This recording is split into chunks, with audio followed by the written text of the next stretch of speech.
Olá, eu sou a Cibele. Hoje eu estou aqui com o Leonardo Cruz. A gente vai bater um papo sobre praticamente cinco sentidos, estímulos, experiências em pontos de venda, experiências de compra. E aí eu queria, Leonardo, pedir para você se apresentar, né? Contar um pouco aí da sua trajetória profissional, o que que você faz, onde você trabalha. Então, meu nome é Leonardo, sou comunicólogo formado em publicidade e propaganda, atuo e trabalho com marketing já tem 10 anos, e até queria falar aqui também algo que eu vejo que o pessoal sempre fala, né? Como que a minha história com marketing começou. É, Acho que começou quando eu era até muito mais jovem. Eu sempre fui uma pessoa que gostava muito de ver comerciais, gostava muito de ver filmes publicitários, e eu olhava aquilo ali, por exemplo, eu olhava muito de cerveja e tudo mais, e sempre tinha a tela azul, tipo, assim, céu sempre azul, sempre muito com essa percepção de sol e tudo mais, de calor. E eu ficava, cara, é sempre a mesma coisa, por que que tem essa questão? Por que que tem sempre esse mesmo padrão? Por que que acontecem essas mesmas coisas? Então, eu sempre fui uma pessoa muito curiosa nessa questão e acabei entrando na faculdade de Publicidade e Propaganda. Posteriormente, dentro da faculdade, conheci esse nome, né, neuromarketing, que era até a ciência que aprofunda mais ainda esse estudo do comportamento do ser humano para entender isso e aplicar ao marketing. E foi quando eu me apaixonei.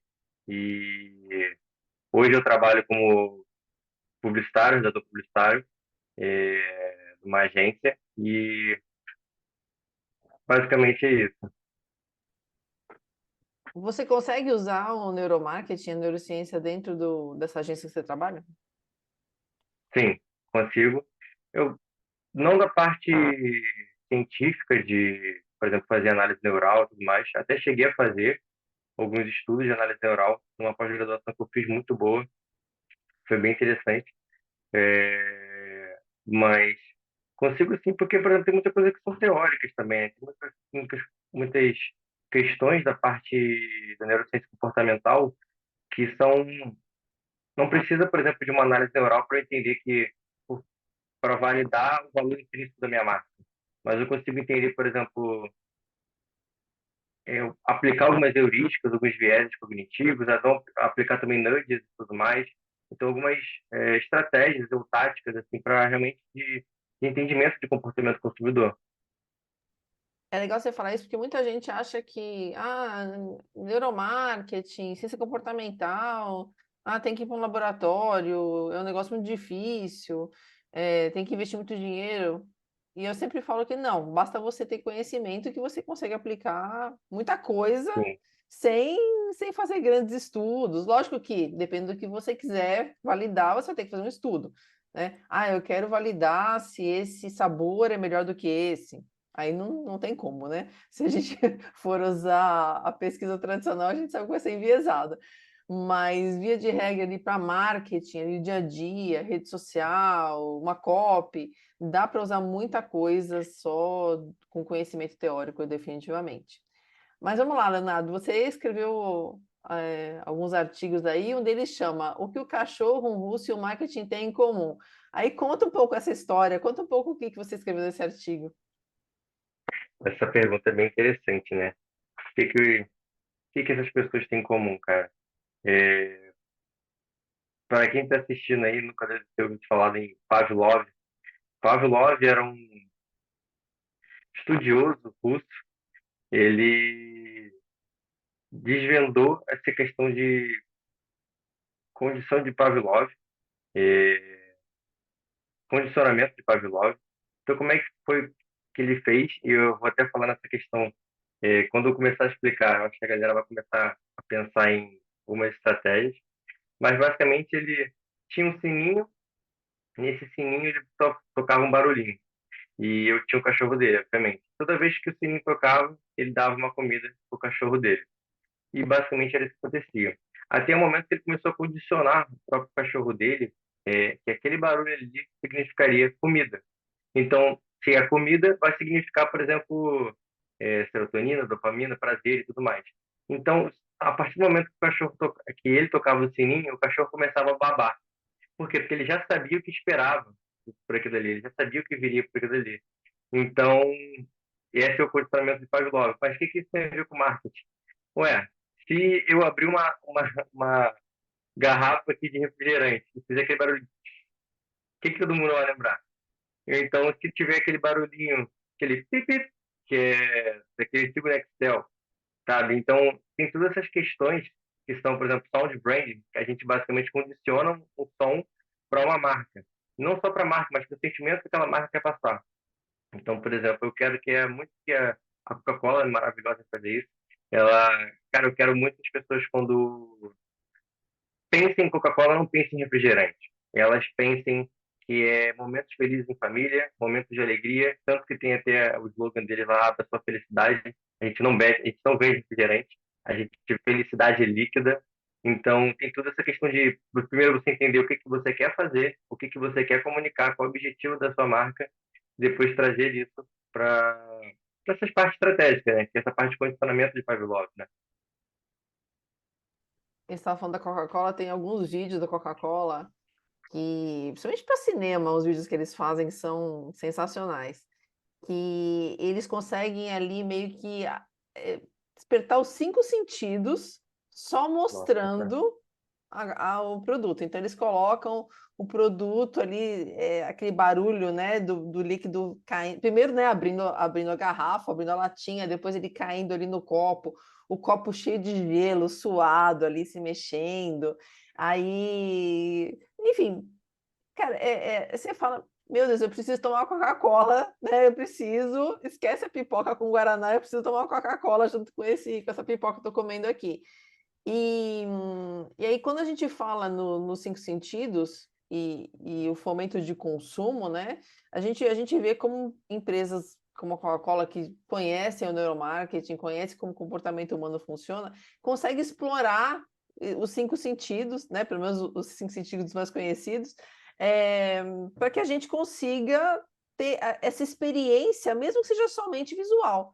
Porque a gente sabe que a visão ela aí é responsável por 70, 80% dos estímulos que entram no nosso cérebro, né? É assim que funciona, enfim, não sei, não sei por que é tão privilegiado, mas depois um dia talvez a gente descubra quando a gente estiver em outro plano por que Deus fez assim, mas a gente tem esse sentido muito, muito aguçado. Então, quando a gente vê, a gente consegue ter essas sensações e ter essa experiência com a marca. E o que mais que você coloca assim em relação a sentidos, e não só, obviamente, em relação à visão, que é o que a Coca-Cola faz muito bem, né? Que ela consegue abraçar todos, mas outros exemplos de cases que você tem ali que envolvam os sentidos e o fomento para compras, o consumo, as experiências. Eu só quero só dar mais uma fala sobre essa parte, questão da Coca-Cola. Primeiro, para explicar essa questão dos sentidos, como um sentido pode influenciar o outro, eu tenho que falar meio que um papo meio Matrix aqui. O que que é realidade? A realidade é aquilo que o nosso cérebro acredita como ser real.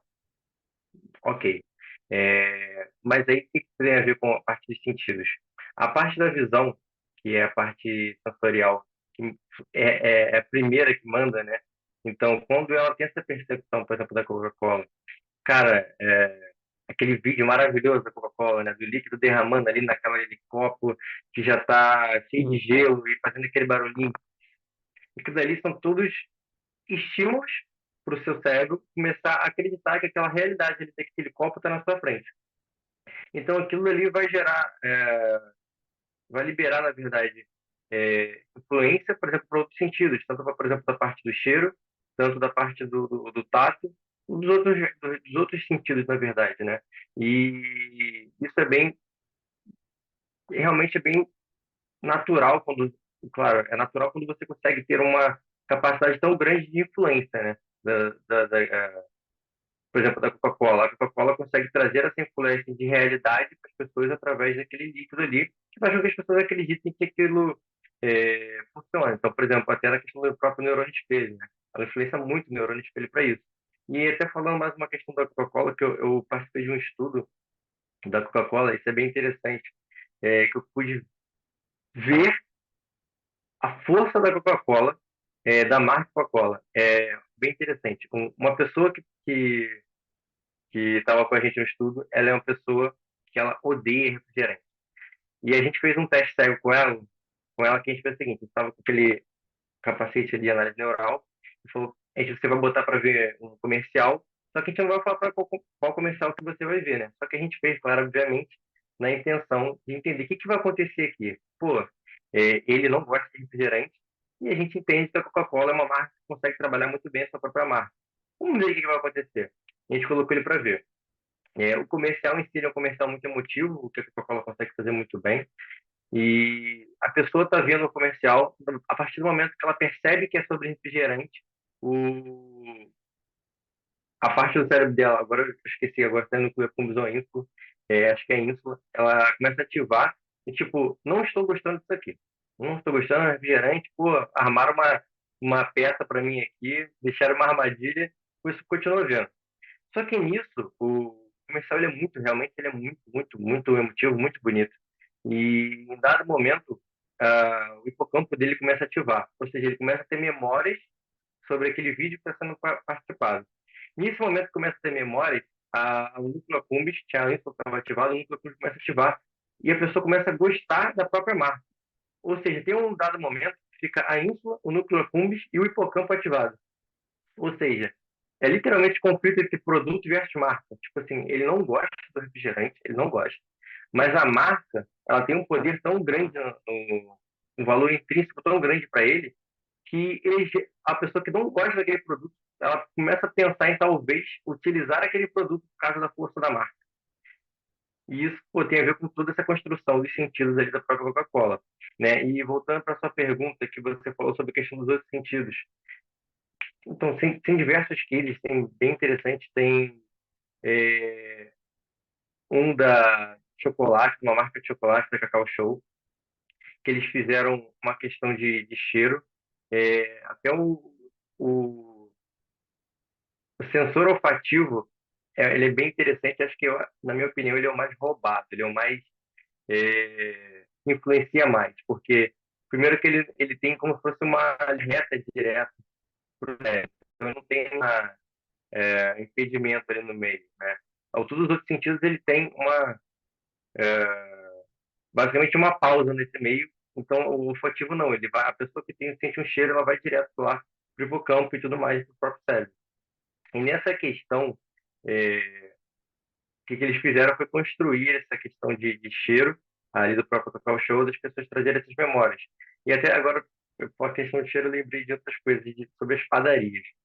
Tem muita padaria que vou acabar com o sonho de muita gente aqui. Pessoal, aquele cheiro de pão ali umas 5 horas, 6 horas da tarde, essas horas até que sim, que eles estão fazendo pão, mas, por exemplo, tem cheiros de pão que são 3 horas da tarde, 2 horas da tarde. Pessoal, isso daí é borrifado. Então, existe esse cheiro, ele encapsulado, ele vende, você consegue comprar ele. Assim também lembrei de outra coisa da questão do cheiro, é o cheiro de carro novo.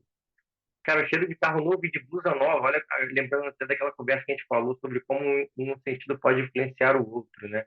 Então, por exemplo, quem nunca entrou para comprar uma roupa, pegou aquela roupa, amassou, a primeira, não amassou, mas pegou ela com a mão e falou: Caraca, esse pano aqui é bom, né? Pano gostosinho, pô, vai ficar legal em mim e tudo mais. E você começa a sentir aquele cheiro ali de roupa nova. Cara, aquilo ali já era. Tipo assim, você vai ter aquele sensação de pertencimento absurda pra você, do tipo assim, essa roupa aqui é minha, essa roupa aqui vai ficar maravilhosa em mim. Olha esse cheiro de roupa nova. Então, esse cheiro de roupa nova já vai trazer essa sensação até de dopamina, serotonina, tipo, cara, algo novo, vai fazer aquele plim na tua cabeça ali. E você já vai ter todo um estímulo ali neural também para outros sentidos. Você já começa a se imaginar vestindo aquela roupa, já começa a se imaginar numa festa, num casamento, seja onde for com aquela roupa. E, cara, eu acho isso que é genial, cara, porque, tipo, o ser humano, ele é uma máquina perfeita, se por assim dizer, sabe? Tipo, uma coisa influencia a outra, que influencia a outra, que influencia a outra. É uma enorme brincadeira de dominó, sabe? Tipo, você derruba uma peça e uma coisa vai mexendo na outra lá na frente. Então entra muito nessa questão também. A questão é que a gente não percebe, né, Leonardo? A gente está num Não. ponto de venda e aí você falou, bom, borrifa cheiro de pão. E aí, de repente, te desperta fome, aquela vontade de comer, você acaba comprando mais um monte de coisa, porque você tá com aquele aroma ali. A gente não percebe, né? Tanto que tem alguns estudos que foram feitos, até esses dias eu coloquei um estudo aí numa aula que eu dei, de um shampoo, que eles fizeram vários testes, e tinha uma determinada fragrância ali, que quando as pessoas experimentavam aquele shampoo, o ato mesmo de lavar o cabelo, todos tinham a Uhum. mesma fórmula, só mudava a fragrância, tá? Aquela fragrância específica, que obviamente eles não revelaram qual é, né? Porque senão todo mundo vai copiar. Para aquela fragrância específica que foi testada, as pessoas achavam que o shampoo lavava melhor, espumava mais e deixava um cheiro melhor no cabelo. Mas era o mesmo shampoo, mesma fórmula. Então, assim, o aroma, só para você ter ideia, o aroma influenciou na percepção Sim. de eficiência do produto. E, e a gente não tem essa noção. A gente é impactado por muitas sensações durante o dia. Nossos cinco sentidos é o que capta ali, né? Tudo para o nosso sistema nervoso e que vai ser processado no cérebro e a gente passa.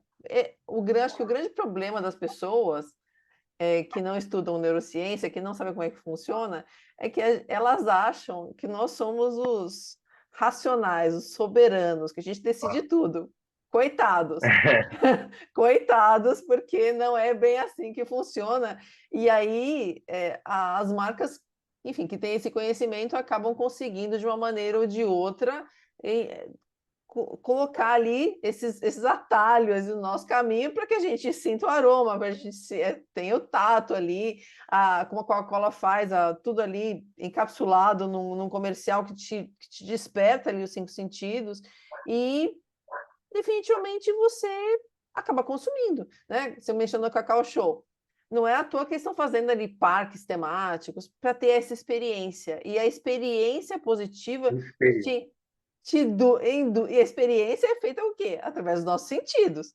E a experiência positiva, e tem que ser positiva, porque se for negativa, você vai para o outro lado da força, né? A experiência positiva faz com que você pense que aquela marca é muito mais legal, que aquela marca é de momentos felizes, que aquela marca te traz bem-estar. Na realidade, deixa de ser um pedaço de cacau com açúcar. Mas todo esse envoltório aí em relação à marca, ele é feito efetivamente para que as pessoas tenham essa sensação da Coca-Cola, né? Que é uma marca que está sendo trabalhada na nossa cabeça desde muitas gerações atrás. Sim. E até falando uma coisa, você falou várias coisas bem interessantes, eu estava pensando aqui milhões de coisas para falar, mas acho que até uma coisa interessante falar é começar do começo. Penso, logo existo, né? Tem esse pensamento, penso, logo existo. Essa questão de penso, logo existe, até para quem não tem esse conhecimento, é, é a ideia que quando criou-se esse ditado, esse pensamento logo existe, é para entender que, por exemplo, eu não tenho como provar que o outro existe. Mas o ato de eu ter a minha consciência, de eu pensar, prova a minha existência. Perfeito. Mas o que isso tem a ver? Um pouco mais para frente, um rapaz chamado Antônio Damasio, ele criou uma questão de frase. Sinto, logo existo. O que é isso? E é literalmente isso. Por exemplo, o fato de a gente ter esse pensamento, ter essa reação, é através dos estímulos, através do exterior. O exterior estimula a gente, e por esse estímulo vai trazer uma reação, dessa reação consegue provar minha existência. Então, claro, nessa questão vem essa frase, sinto, logo existo. Então, nisso, você falou uma frase que é maravilhosa, na verdade não é uma frase, é uma palavra, experiência. E experiência é, por exemplo, a gente tem até a própria o Market 808 do Kotler que está sendo lançado aí. Então, a questão de experiência ela é tão importante, não só para a marca, mas para o ser humano, que assim, acho que toda marca tem que pensar em construir a melhor experiência possível para ela própria. Porque, por exemplo, a gente fala de sentidos. Marketing sensorial é a estratégia de transformar experiência, né, e aquela experiência objetiva, ou seja, eu tenho o objetivo de querer fazer com que aquela marca, a minha marca, ela seja uma marca não só correlacionada com, por exemplo, um alimento. Eu quero muito que essa marca seja, além do só do alimento, eu quero que essa marca, quando as pessoas olharem para essa marca, eu quero que eles pensem o seguinte: essa marca tem a ver com memórias, essa marca tem a ver com momentos inesquecíveis. Mas por que momentos inesquecíveis? Porque se a gente parar para pensar no comportamento humano, quando a gente vai num restaurante, normalmente a gente não. Claro que a gente pode ir sozinho, não tem problema, mas normalmente a gente vai com alguém. E nessas questões que a gente vai com alguém, seja com o dia dos nossos pais, com os nossos pais, dia das nossas mães, com nossas mães, dia dos namorados, ou com os amigos, isso tudo são o quê? Experiências que a gente está construindo, e essas experiências vão virar o quê? Memórias. Aí vão virar literalmente momentos inesquecíveis, únicos que as pessoas vão ter. Então, isso você quando consegue trazer essa percepção de aquela marca, ela na verdade é memórias, ela é um condutor para transformar momentos inesquecíveis em memórias, é incrível. E até entrando nessa questão, a Disney, ela faz muito bem. A Disney, meu Deus. A Disney, quando você sai de um brinquedo, já tem uma loja ali. Aquela loja ali, eu acho que a gente fala de condicionamento pavloviano. Eu acho que a Disney, possivelmente, ela faz maravilhosamente isso. Porque imagina que você acabou de ir numa montanha-russa, essa montanha-russa que você sempre esperou, e você foi nessa montanha-russa. E essa montanha-russa é aquela que tem 3 loopings e uma loucura, você, meu Deus, gritando, aquela experiência, seus sentidos completamente aflorados, tudo desesperado. Meu Deus, eu vou morrer, eu não vou morrer. Ai, caraca, o que está acontecendo? Você saiu dessa montanha-russa. Isso que você saiu com todos esses sentimentos todos aflorados, tem uma loja de brinquedos onde você consegue basicamente comprar um brinquedo que vai te fazer lembrar de toda essa experiência. É como se você pegasse toda essa experiência, todos os sentidos e colocasse dentro daquele brinquedo. E falasse, cara, esse brinquedo primeiro que ele vai ter uma importância emocional e significativa tão grande de experiência, que basicamente aqui a Disney ela não pensa só em ter compradores, ela pensa em ter clientes, advogados da marca, né? Então, pessoas que, cara, meu Deus, você depois que saiu da Disney, foi para casa, passado um ano, você estava lá na sua sala, aí você olhou para aquele brinquedo e você, pô, esse brinquedo aqui, eu lembro daquele dia, aí o hipocampo ativou, eu lembro daquele dia, eu lembro daquela experiência, não sei o que, não sei o que, não sei o que. Aí você começa a falar, cara, tem que ir lá de novo. Nossa, tem que ir lá de novo. E além de ter que ir lá de novo, você vai chegar com alguém que está batendo do seu lado, que vai olhar aquele brinquedinho da Disney e vai falar, pô, esse brinquedo aqui. Cara, foi a melhor experiência da minha vida. Você não tem noção. Nossa, que loucura. E aí, por isso que todo mundo quer ir para Disney, e todo mundo quer ir de novo, e de novo, e de novo. Eu não sei se você conhece, Leonardo, mas, enfim, eu vou falar aqui porque tem bastante gente que vai assistir esse vídeo. Conhece o Jin Sop Lee? Não. O Jin Sop Lee, ele é um cara bem interessante, é um estudioso também, eu acho que ele é neurocientista, se eu não me falha a memória, e ele desenvolveu uma técnica muito simples, mas tudo é simples depois que a gente vê pronto, né? Que é para saber se você tem, se a sua marca, e você também, como vamos falar em marketing pessoal, né? Se você consegue despertar os sentidos das outras pessoas. Por favor, sempre positivo, né? Não vamos falar dos operadores de celular que sempre elas acabam trazendo uma experiência negativa, né? Então, o que é? É muito simples. Pensa assim, num gráfico, né? Eixo Y, de 0 a 10. Eixo Uhum. X, você tem ali cinco pontos. Visão, tato, audição, paladar e olfato. Vamos pensar numa marca aí, vai. Vamos. Que marca que você gosta, Leonardo? Fala aí. McDonald's. McDonald's. Então vamos lá. Visão de 0 a 10. Qual que é a visão que você tem de um lanche? Quando você pensa em McDonald's, quanto que ela te desperta a visão de 0 a 10? 10. Tato, 0 a 10. 6. Audição, 3. paladar. 10. Tinha que ser 10. E olfato. 10. Tá. Qual que é a marca perfeita para o Lee? Onde todos os pontos estão em 10 ou muito perto de 10. essa é a marca perfeita. Então, vamos pensar no Leonardo como pessoa. Quando eu vejo o Leonardo, que nota que eu dou para ele? Não precisem fazer só uma simulação. Vamos pensar agora no alguém que tá bem no auge aí, o Trump. Então, quando eu vejo o Trump, qual que é o aspecto físico que eu tenho dele? 0 a 10. Tato não dá, né? Tem uns que não são, né? Pô, pneu. Como é que eu tenho, de repente, paladar de pneu? Não tenho paladar de pneu, né? Mas no que é possível, né? Audição, quando eu escuto ele falando, o que eu acho? De 0 a 10. Paladar também não dá, né? Olfato, mas quem está perto? Já aconteceu de você conhecer uma pessoa que você fala, nossa, que a pessoa tem um cheiro esquisito, seja por odores biológicos ou porque simplesmente não bate a química. Então, assim, quanto mais os sentidos possíveis estiverem perto de 10, melhor é a sua marca. E quando a gente pensa em Coca-Cola, por exemplo, a gente tem praticamente 10. E ele tem um TED dele, depois eu vou te mandar, eu coloco aqui no Por favor. YouTube, que ele faz com a plateia é muito bom. E ele fala para a plateia assim, sobre sexo. Ele fala assim, uma experiência, pensa em sexo, né? Com o sexo ser bom, você tem que ter tudo 10, né?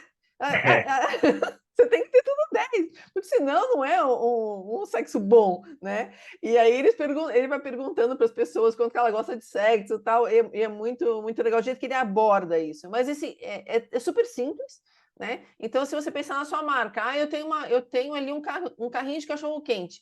É isso. Qual que é a visão que as pessoas têm quando elas olham o seu carrinho? É um carrinho fedorento? É um carrinho que dá um aspecto... Ou é um carrinho super cool? Ah, um carrinho super cool? Pô, vou parar nesse carrinho. Pô, quando eu pego o lanche, eu engorduro toda a mão ou tem ali um saquinho impermeável que eu vou, uma luvinha, né? A audição, a gente faz muita diferença. Faz muita diferença. Tem um case, o Leonardo com certeza conhece, inclusive está no paper dele ali, de uma loja de vinhos que colocou música francesa para tocar no determinado período, aumentou as vendas de vinho francês inconscientemente, tá? E outra, depois ela alternou para o alemão para falar, puta, só foi coincidência? Não. Alternou para o alemão, vendeu muito mais vinho alemão. Então, assim, a gente não percebe, mas assim, às vezes o barulho ali de grelhar a salsicha, o barulho de. Tem um case famoso que é de uma embalagem de cereal. Então, assim, a embalagem de cereal estava super bonitona tal, mas eles queriam desenvolver o barulho do cereal crocante na caixa, porque eles perceberam que as pessoas compram cereal pela crocância. Então, as pessoas pegavam o pacote de cereal no ponto de venda e chacoalhava para ter a ideia da crocância. Então, eles desenvolveram o barulho, a disposição Nossa, que do genial. cereal dentro da embalagem, para ter essa ideia de crocância. Então, assim, isso é besteira. Cara, a gente tem que observar o comportamento do consumidor. Né? Sim. Não adianta a gente querer adivinhar. Isso aqui, né? Quem vai querer escutar o barulho do cereal? Muita gente. Tanto que a empresa que fez esse som, né, é uma empresa que é líder de mercado mundial em cereal. Né? Vamos lá, a audição, a Intel, aquele barulhinho, que eu não vou fazer para não passar vergonha aqui, mas você já virou, é um negócio que está dentro do teu computador. Você nunca viu, você não sabe nem o que é, de repente nem existe. De repente nem Sim. existe, mas só pela musiquinha te remete à qualidade, né? Aí a gente tem, o paladar, você mesmo colocou ali o exemplo do Uber oferecendo balinha versus táxi, para ter experiência, gente. E o olfato nem se fala, né? Você já falou, é o único sentido que não passa pelo tálamo, vai direto para a cortical, vai ser processado. Então, assim, é o que eu sempre falo, lembra do cheiro do teu primeiro crush. Cara, você não, você pode ser casado com Gisele Vai Bündchen, acabar né? dando experiência negativa, será? Oi? Vai acabar dando memória negativa, será? Às vezes, então, mas funciona para o bem e para o mal, né? Tudo isso aqui funciona para o bem e para o mal. Como eu É falei, verdade. operadora de celular, a experiência que você tem é de você ligar, ficar horas na espera, depois vem alguém, te pede um monte de dados, derruba a ligação, aí você liga de novo, dá tudo de novo. Essa experiência é uma experiência que faz com que você pense naquela marca como uma marca, tipo assim, é um mal necessário. E a gente não quer ser marcas que sejam maus necessários. Porque quando a gente tem um mal necessário, como era do táxi era, E aí a gente tem a entrada de um doido, de uma startup que inventa o Uber, quebra o mercado. Ou pelo menos chacoalha o sim, mercado, né? Porque sempre vai existir. Não estou falando que todo taxista seja, você tem uma má experiência. Não, mas você tem, e via de regra, poxa, eu lembro das minhas experiências pré-Uber, e essa transição foi justamente numa época que eu morava fora de São Paulo. Poxa, eu vinha para São Paulo, eu tinha que pegar o voo, eu pegava o voo às 6 horas da manhã para ir para a cidade onde eu morava, e ainda ia trabalhar na segunda-feira. Então eu tinha que pegar o táxi 4 horas da manhã. Pô, uma vez eu liguei para o rádio, eu falei, vou pagar mais caro e eu vou ligar para o radiotáxi. Aí o táxi não vinha, não vinha, não vinha. Aí eu liguei lá, a moça falou assim: quando você reserva, quer dizer que você tem prioridade, não quer dizer que você vai ter o táxi na sua porta. Olha a experiência, eu podia ter perdido o voo. Aí eu saí que nem uma doida no sim. meio da rua, 4 horas da manhã, tentando achar um táxi. Só acho que minha mãe morava numa região bem movimentada. A experiência, né? Hoje você entra no aplicativo ali, você chama, você vai saber que em 3 minutos, mais isso, né? A previsibilidade, né? A gente não gosta de não saber quando que a gente vai receber as coisas. Por isso que a Domino's foi um sucesso, porque foi o primeiro, vou parar de falar, prometo. O primeiro Não, a pode primeira continuar. pizzaria que conseguiu dar previsibilidade de entrega das pizzas. Os caras explodiram. Só por causa disso, gente. Então, assim, tudo faz a diferença, né? E de novo, se a gente pensar nos sentidos, tudo é uma questão de experiência, né? No final das contas, tudo Perfeito. remete à experiência. É, tudo que você estava falando, eu estava pensando só em uma questão, que a gente falou até no começo, da questão do próprio, que um cachorro, um russo e o marketing tem a ver. Se a gente parar para pensar, tudo isso que a gente está falando são pequenos condicionamentos, né? Tanto da parte psicológica quanto da parte biológica. A parte biológica, por exemplo, se a pessoa provar ali uma comida, ela vai perceber que dali é bom ou não. Mas é, aí entra numa questão bem interessante, é, e até também, talvez, até esclarecer uma pergunta de muitas pessoas. Pô, beleza, marketing sensorial, muito legal, todas essas questões, mas como que eu faço isso? Como que eu aplico isso? Bom, primeira coisa, eu acho que a gente tem que saber diferenciar produto e marca. Produto é aquilo que você vende, seja um produto, seja um serviço. A marca é a sua marca. Vou dar um exemplo, pensar na Coca-Cola. A Coca-Cola, o produto dela é o refrigerante, né? O refrigerante tem o refrigerante de cola e a marca Coca-Cola. Se a Coca-Cola quisesse trabalhar só o produto dela, eu quero ser só refrigerante. Sendo bem sincero, pode ser o melhor produto que você tiver. Não vai ter diferenciação entre o seu produto da Coca-Cola e da Pepsi. E mesmo que possa ter o melhor sabor do mundo. Porque, por exemplo, vai ter sim a diferenciação de sabor, mas vai entrar numa questão de sensibilidade de preço numa hora. Porque, beleza, Coca-Cola. Até tem um estudo bem interessante, acho que todo mundo conhece a Coca-Cola das Pepsi. O sabor da Pepsi ele é mais atrativo. Acho que ele é mais doce. Então as pessoas gostam mais do sabor da Pepsi. Mas por que a Coca-Cola sempre vence da Pepsi? Por causa da marca. Porque eles entenderam isso. Produto diferente de marca. Então, até, por exemplo, acredito que vai ter muitos pequenos e médios empresários aqui olhando a gente. A primeira coisa que você tem que entender é a seguinte: questão de diferença. O que você vende, que é o produto, ou seja, produto ou serviço, e o que é a sua marca. Beleza. A partir do momento que você entende qual é o seu produto, você também tem que entender o que é a sua marca. E agora você precisa querer trabalhar a sua marca. E para trabalhar a sua marca, primeiro começa com uma pergunta: o que eu quero fazer? O que eu quero? Qual é o meu objetivo? O que eu quero transmitir? Vai fazer aquele próprio benchmark ali, ver quais são os concorrentes, pensando novamente nessa Coca-Cola versus Pepsi. Pô, a Coca-Cola entende que a Pepsi é a principal concorrente dela, as outras demais nem precisa perder tanto tempo assim, mas a Pepsi é que ela vai bater de frente. Então, beleza, tem a Pepsi aqui. Como que eu faço para que as pessoas, quando olham para o meu refrigerante, olhem para a minha marca, elas consigam entender um valor intrínseco e fazer uma previsão de valor?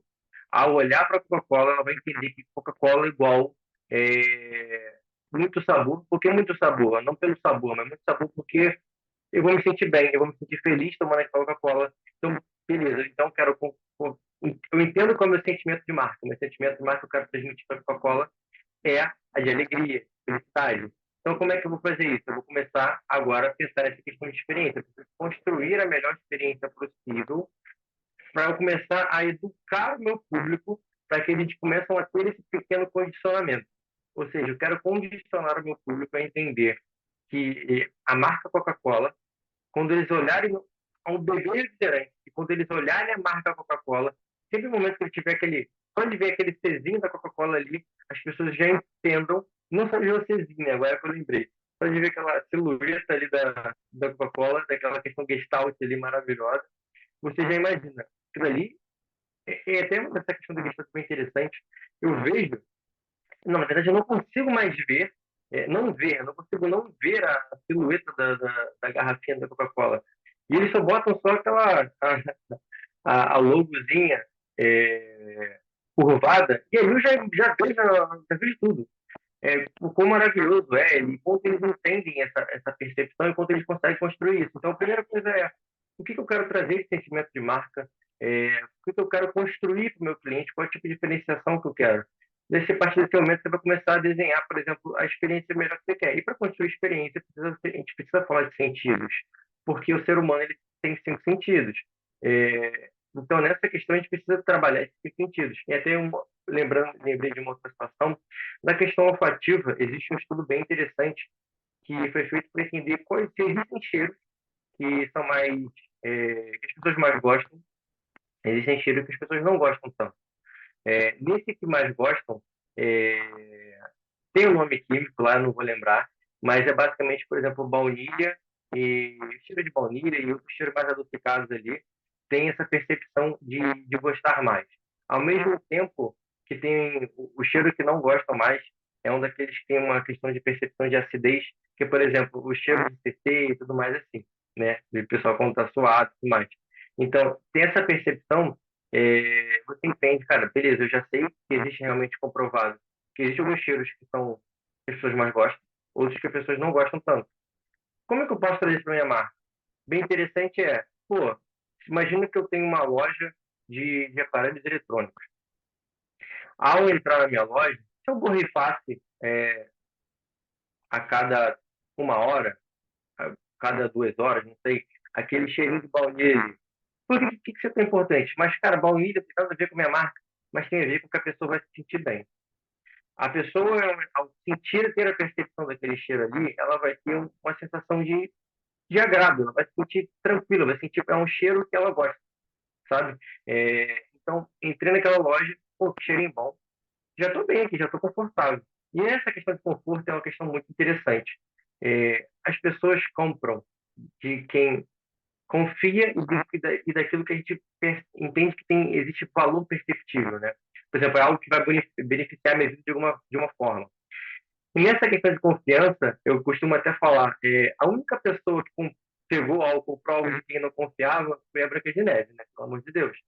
De resto, todo mundo compra de alguém que confia. E para trazer confiança, você precisa mostrar que você é redundante que eu vou falar, mas precisa mostrar que você é confiável.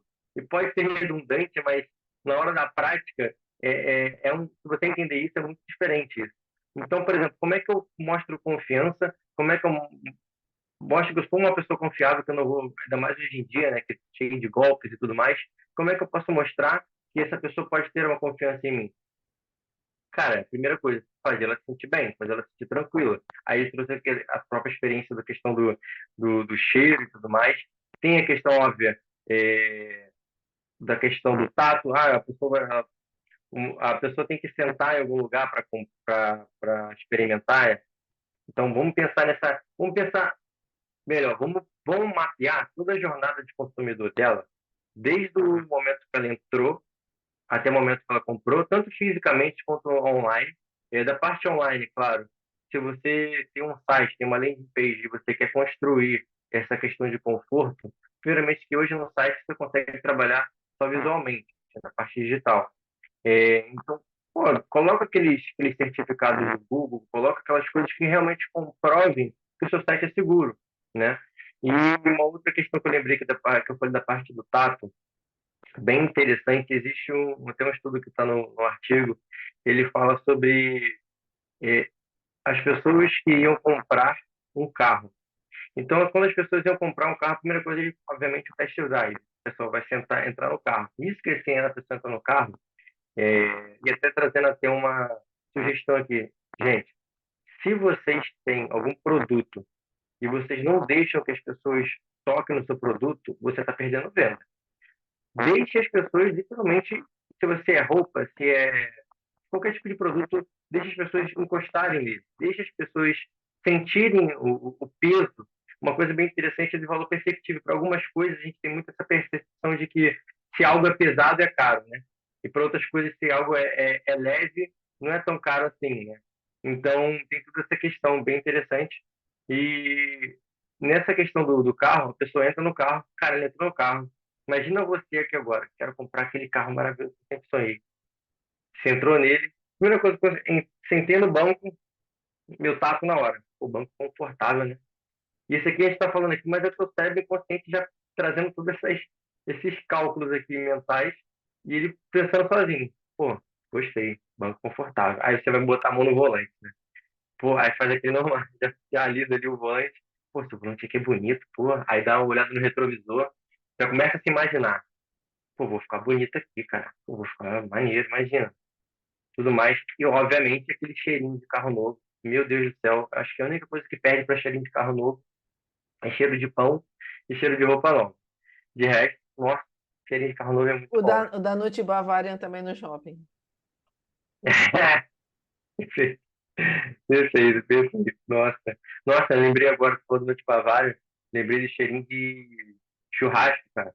Que esse cheiro de churrasco também, por incrível que pareça, ele... Enfim, o Leonardo tem uns 150 cheiros que são os prediletos, ele só lembrava de dois.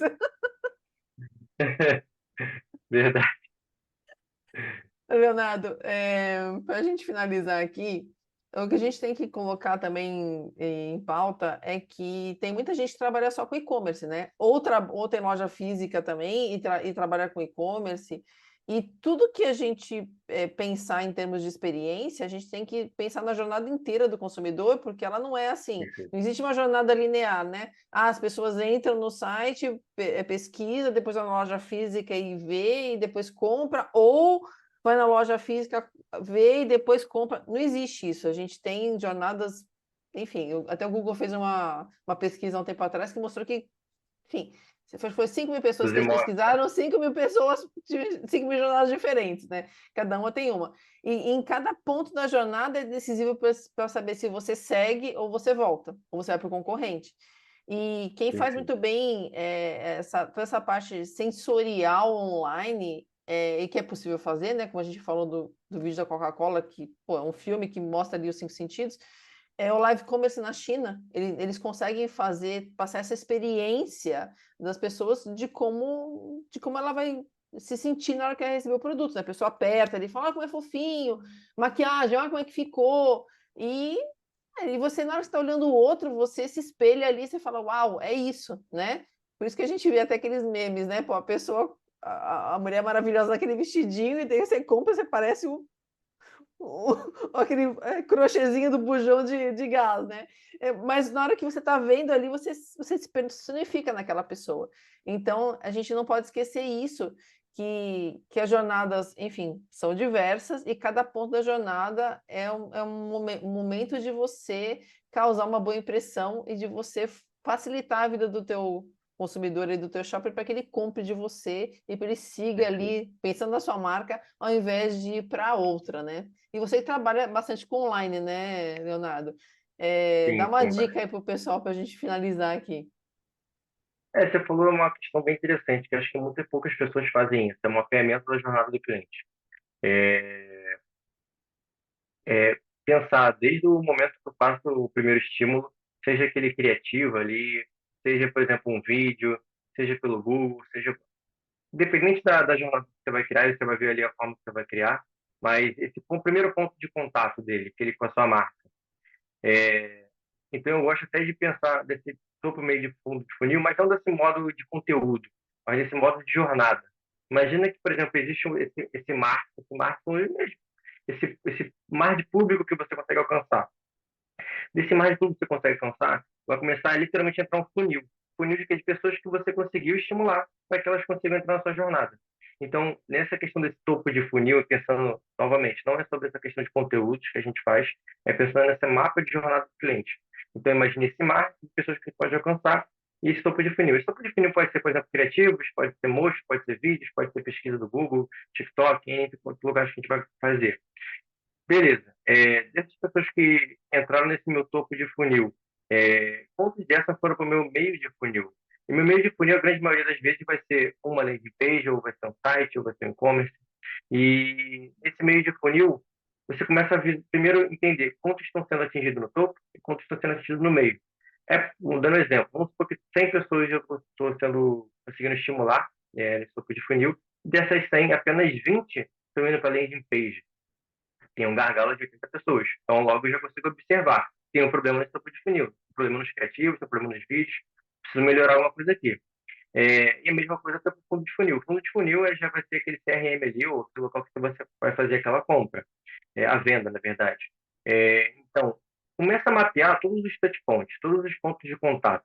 A pessoa, e de rede social para rede social, tá? Então, por exemplo, vou pensar aqui numa jornada simples.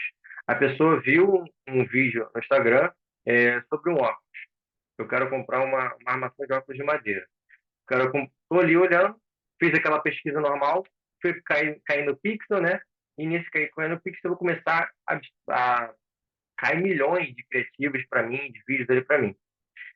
Tive um vídeo que eu achei bem interessante. Cliquei nele. Nossa, já aconteceu comigo. Cliquei no vídeo e mandou para uma página inexistente. Aqui já era, aqui já acabou. Tipo assim, a questão de experiência aqui do usuário também ele é essa questão online, né, obviamente. Então, pô, eu cliquei no vídeo e não fui para outra etapa que eu esperava ir, já não quero mais, já volto logo e eu não quero mais. Outra coisa, tomar esses pontos de contato todos. Entrei num site, abri um pop-up já na minha cara, que esse pop-up é difícil pra caramba e ele é chato. Por exemplo, aquele pop-up chato. Cara, você está gerando pontos de contato de estresse. Não está gerando pontos de contato de fluência para ele continue fluindo o próprio trabalho dele. Você tem que facilitar a vida da pessoa. A pessoa quer comprar o seu produto. Não é dificultar trazer pop-up, trazer isso, caminhos, volta e volta, e vai e volta. Tipo, quanto menos pontos de contato tiver, acho que é mais interessante. E quanto melhor e mais fluidez tiver nos pontos de contato, daquela só compra aquilo que você quer comprar.